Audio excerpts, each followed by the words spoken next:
আপনি কি কখনো এমন পরিস্থিতিতে পড়েছেন যেখানে বুঝতে পারছেন না কি সিদ্ধান্ত নেবেন? একটা সিদ্ধান্তই আপনার জীবন বদলে দিতে পারে, আবার ভুল সিদ্ধান্ত সবকিছু নষ্ট করে দিতে পারে। তাহলে সিদ্ধান্ত নেওয়া আসলে কি? আর সঠিক সিদ্ধান্ত নেওয়া যায় কিভাবে? চলুন জেনে নিই। সিদ্ধান্ত নেওয়া বলতে বোঝায় বিভিন্ন সম্ভাব্য বিকল্পের মধ্য থেকে যুক্তি ও বিচারের মাধ্যমে সবচেয়ে উপযুক্ত বিকল্পটি নির্বাচন করা।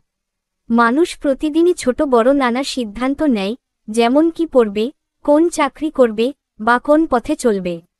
সঠিক সিদ্ধান্ত নেওয়ার জন্য কিছু ধাপ অনুসরণ করা জরুরি।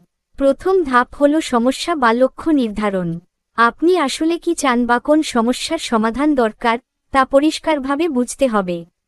দ্বিতীয় ধাপ, তথ্য সংগ্রহ।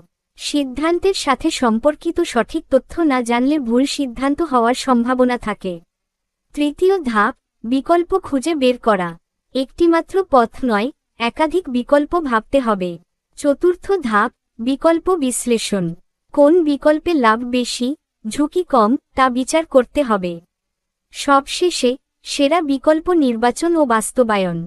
সিদ্ধান্ত নেওয়ার পর আত্মবিশ্বাসের সাথে সেটি কার্যকর করতে হবে। শেষ লাইন, মনে রাখবেন, ভালো সিদ্ধান্ত আসে জ্ঞান, ধৈর্য ও সঠিক চিন্তা থেকে।